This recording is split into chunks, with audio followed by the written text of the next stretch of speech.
Hey, welcome. I'm back. We are doing, it's 12:30 this time, and we might hear the 4-year-old in the background playing outside because we missed nap time with this little chat. But I just wanted to bring up an important announcement. If you've been living under a rock, COVID-19's out there, and races are getting postponed and canceled. Okay, maybe you already knew that, but I wanted to talk particularly, well, two here. One, 70.3 Des Moines. We just got the word that it's not canceled per se, but postponed until they figure out what they're doing. If they're going to try to reschedule it, if they're just going to punt it to 2021, which at this point, after Tulsa got booted, personally, I'm not necessarily bent out of shape about it. I'm just kind of on the sidelines trying to figure out what to do. My biggest concern is to get a hold of my VRBO, and I've got until June 5th to do something about it. But either, if they get a new date by then, try to change that date, or because I'd really like to keep that race because it's driving distance for me here in Kansas City. So, but that's beside the point of what I wanted to talk about. But 70.3 Des Moines, they just announced 70.3 Wisconsin. I would imagine 70.3 Traverse City is probably going to be mixed in there somewhere. Well, no, that's August. I take that back. Steelhead, that's it.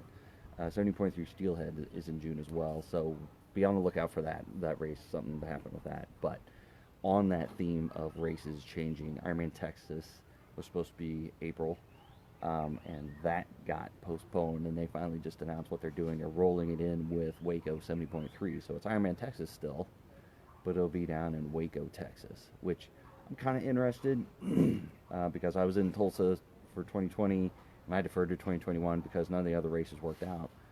But that race is kind of interesting. But I wanted to talk about the experience of doing a full Ironman out there in Waco. Now, I assume there's probably going to be some modifications. They're not just going to do the Waco course. The run is 2 loops, and the bike is 1 loop. So I'd imagine there might be pretty close, but I doubt they're going to do exactly 2 loops of the bike course and then 4 loops of the run. 4 loops of the run. So I want to talk about the race. I'm developing a training plan specifically for Ironman Texas based on the Waco course. So I'll put that in my groups. I just wanted to do a Facebook Live about it, kind of get the information out there, because if you're training for Ironman Texas out in the woodlands, which I have done before, DNF'd it, but I made it to mile 14 on the run. So I have some experience on the bike course and then on the run. But the bike, it's going to be fairly similar. Waco is not a huge amount of elevation gain. I think there's about 1,000 what they advertise on the site. And I did an interview with a few of my athletes that did it last year, and the bike really wasn't that tough. There were some turns in there, so you couldn't just really go all out. So you had to be a little bit careful, but it wasn't. I think wind was the biggest factor in what they came back with. But the biggest thing is the run. There is a monster hill in a little park area that you run in, and you have to run it twice. And pretty much all my athletes that did the race, they kind of kicked their butt a little bit to go run that thing and run up it, and they get brutalized by it. So be aware that the run is more than likely going to be a little bit more challenging in doing Ironman Texas in Waco than it would be in doing it in the woodlands. Woodlands is pretty flat. You're just running around the little pond or whatever you want to call it that you do the swim in. But I think Waco is going to be a little bit more challenging on the bike because I think there's a little bit more probably wind will be involved. Especially 2014 when I did it, we weren't on just the tollway.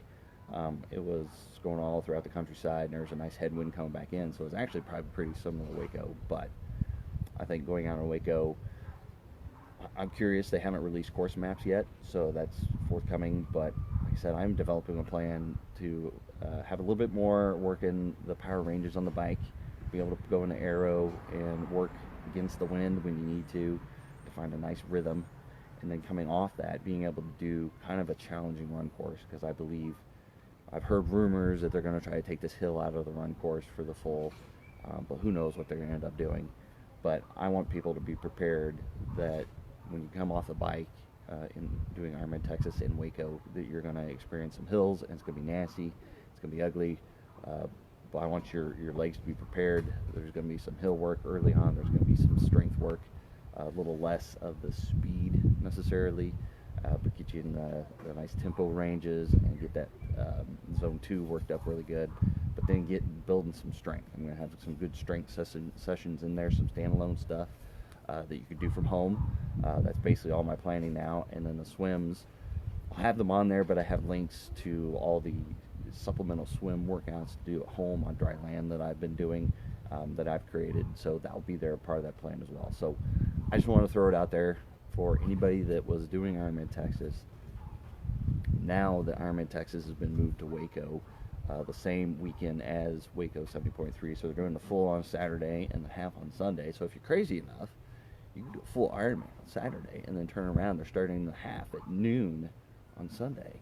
So potentially, I mean, the race is supposed to be over by midnight. So, you know, you've got 12 hours. You know, you can rest up and recuperate and then go out there and do it if you're crazy enough. I'd be crazy enough to try something like that, but I don't know if I'd recommend that for anybody off the street. I'm not signed up for Waco 70.3, not signed up for Ironman Texas. I'm kind of on the sidelines to see how the rest of this stuff plays out. Personally, I kind of want to see a few races go off to see what the new normal is going to be like. But for those of you that are going to take the new date and are going to go with it and you're going to train, I'm going to release new plans. I think they're going to be about 22 weeks long. I'll post them in the groups, just so they're out there if you want them. If you're in the virtual Tri Club, you get an 80% off discount code. So basically, it's like $5. So just let me know if you're in the club or you want the club or anything like that. Let me know. I'll get that out there. But I'm going to finish those up this afternoon. I'm going to send those out, and I'm going back and I'm creating different training plans for different races that have been pushed back. I already have some for Des Moines 70.3. But I'm doing new ones for like Santa Rosa 70 Santa Rosa, the full Ironman that got pushed back because that was supposed to be, I believe, in July. But California right now, they're not going to be doing anything anytime soon. But that's kind of what I want to do the video about. Is you got to kind of roll with the punches on this one. Like I said, I'm doing TRAININGPEAKS plans specifically built for those courses. You have structured bike workouts you can do on your trainer. They have structured run workouts. They come across in your watches, so you just fire up you connect your Garmin account to your TRAININGPEAKS account, and then when the day rolls in, you just fire up your watch, you're going to do your run, the workout shows up, you just click, and it tells you what to do, and you're off and running. So I spent all of last winter developing those and making sure that they were compatible with Garmin and with, I use Zwift personally, so making sure that they're all compatible with that. So I'm going to put those plans out there. Like I said, if you're one of my virtual Tri Club members, just send me an email. I'll give you the code. You get 80% off of it. If you want on the virtual Tri Club, hit the website, go into the store, and then you can see the link to the virtual Tri Club. Closing that on Memorial Day.